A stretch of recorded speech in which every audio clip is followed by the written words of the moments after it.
ওগো নবীজি কেমন করে বলো তোমায় দেখে আছো তুমি ওই মদিনায় আছো তুমি ওই মদিনায় সঙ্গে নিয়ে দুই প্রেমিক সাথী কেমন করে বলো তোমায় দেখে বলেন ওগো নবীজি কেমন করে বলো তোমায় দেখে আছো তুমি ওই মদিনায় আছো তুমি ওই মদিনায় সঙ্গে নিয়ে দুই প্রেমিক সাথী কেমন করে বলো তোমায় দেখি বলেন কেমন করে বলো তোমায় দেখি দেখার আশা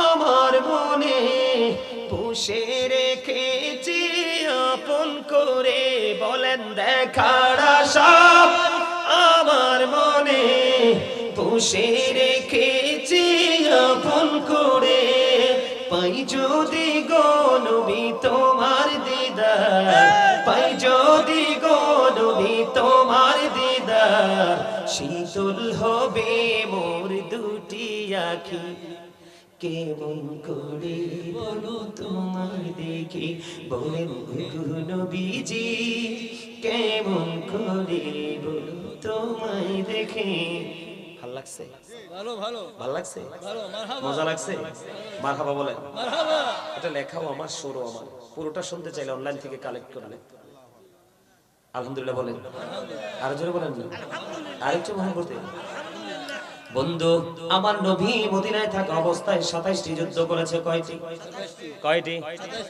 27টি যুদ্ধ করেছে প্রাণের নবীজি এর মধ্যে সবচেয়ে বড় হলো বন্ধু উহুদের যুদ্ধ উহুদের ময়দানে আপনার আমার প্রাণের নবীর দান্দান মোবারক শহীদ হয়ে গেল যখন শহীদ হয়ে গেল আমার প্রাণের নবীজির বন্ধু জবান মোবারক থেকে লোহ মোবারক বের হতে লাগলো মালিক বিন সিনান দেখার পরে বন্ধু সইতে পারে না আমার প্রাণের নবীজির রক্ত মোবারক চুষতে শুরু করলো আমার নবীজি বললেন রে মালিক বিন সিনান রক্তগুলো বক্ষণ করো না জমিনে ফেলে দাও ও বন্ধু তিনি উত্তর দিলেন ইয়া রাসূলুল্লাহ ইয়া হাবিবাল্লাহ নবী গো ও প্রাণের নবী গো আমি আমার আল্লাহর ইজ্জতের কসম করে বলছি গো নবী আপনার একটা ফোঁটা রক্ত আমি উহুদের জমিনে পড়তে দিব না যতক্ষণ ইয়া রাসূলুল্লাহ যতক্ষণ পর্যন্ত রক্ত মোবারক বের হতে থাকবে গো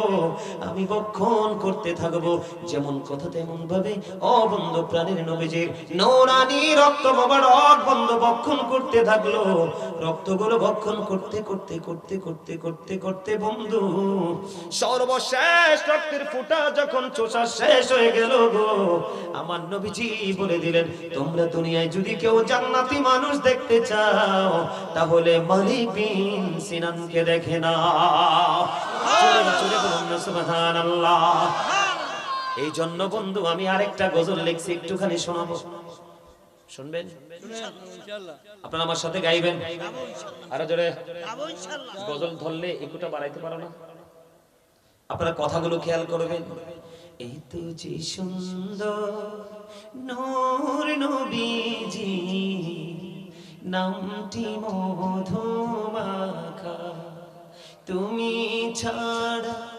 শূন্য জীবন আমি যে বড় একা বলেন এই তো যে সুন্দর নূর নবীজি নামটি মধুমাখা তুমি ছাড়া শূন্য জীবন আমি যে বড় একা পথে আছি আমি বলেন পথে আছি আমি কবে দিবা দেখা এই তো যে সুন্দর নূর নবীজি নামটি মধুমাখা প্রেমিক ছিলেন হাবুশির বেলা চেহারা তার কালো, ঠিক কিনা বলেন? প্রেমিকি ছিলে হাবুশির বেলা চেহারা তার কালো, হৃদয় জুড়ে ছিল ঘোড়া সুর তোমার প্রেমের আলো। নবীর প্রেমে ইতিহাসে বলেন, নবীর প্রেমের ইতিহাসে এই নামটি আছে লেখা।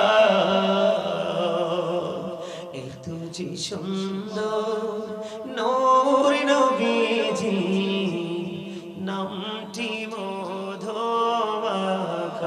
জোরে জোরে বলুন না মারহাবা।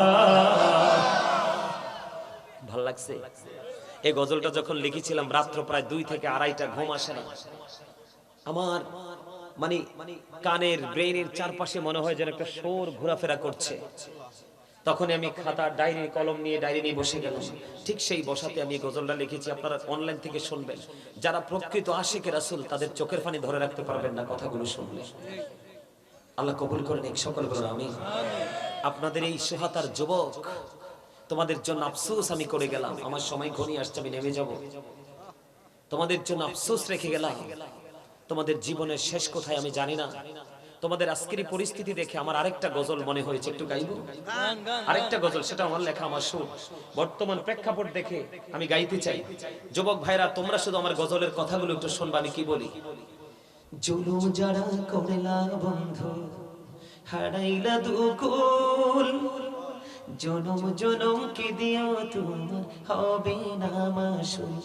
একবার ভেবে দেখো না তোমার কোথায় ঠিকানা, একবার ভেবে দেখো না তোমার কোথায় ঠিকানা। এখনো তো আছে সময়, এখনো তো আছে সময়, বুঝো তোমার ভুল। জনম জনম কে দিও তোমার হবে না মাসুল, বলে জনম জনম কে দিও তোমার হবে না মাসুল। বলে জুলুম যারা করলা বন্ধু, হারাইলা দোকল, জনম জনম কে দিও তোমার হবে না মাসুল। বৃষ্টি যখন আসে বন্ধু শীতল মরুভূমি, তওবা করো ক্ষমা পাবে বলে গেলাম আমি। বৃষ্টি যখন আসে বন্ধু শীতল মরুভূমি, তওবা করো ক্ষমা পাবে বলে গেলাম আমি। তোমার জীবনে মোহনা কোথায় সে তো জানো না, তোমার জীবনে মোহনা কোথায় সে তো জানো না। ক্ষমা যদি না পাও বন্ধু, ক্ষমা যদি না পাও বন্ধু, পাবে না তো কোন। জনম জনম কে দিও তোমার হবে না মাসুল, বলে জনম জনম কে দিও তোমার হবে না মাসুল। মারহাবা। কথাগুলো কি বুঝতে পারছেন? ওই যে বলেছি বৃষ্টি যখন আসে বন্ধু শীতল মরুভূমি, এটার মানে কি জানেন? বৃষ্টি আসলে যেমন মরুভূমি শীতল হয়ে যায়, ঠান্ডা হয়ে যায়, ঠিক তেমনি একটা পাহাড় পরিমাণ গুনাহগার বান্দা যখন তওবা করতে গিয়ে মাছির মাথার সমপরিমাণ একটা ফোঁটা চোখের পানি ফালায়, ঠিক তেমনি ভাবে ওই মাটি যেমনি শীতল হয়ে যায়, ঠিক তেমনি তোমার আমলনামা গুনাহ পরিষ্কার হয়ে যায়। আমি বর্তমান প্রেক্ষাপটের উপর দাঁড়িয়ে এই সঙ্গীতটা লিখেছি। অনলাইন থেকে শুনবেন, অনেক লম্বা। এই গজলগুলো যদি মন দিয়ে শুনেন, এখান থেকে আপনারা অনেক কিছু নিতে পারবেন। কিন্তু এখনকার ছেলেদের সেই চর্চা নাই। তাদের চর্চা হলো বেঈমান কাফের, আর বেঈমান কাফেরদের ঠিকানা হলো জাহান্নাম। আল্লাহ রাব্বুল আলামিন পবিত্র কোরআনে বলে দিয়েছে। এই সোহাদা গ্রামের যুবক, আমি তোমাদেরকে বলি, আজকে তোমাদের কোনো কাজ নেই, আজকে তোমাদের কোনো পেরেশানি নাই, আজকে তোমাদের কোনো প্রতিকূল নেই, তোমরা 100% ফ্রি।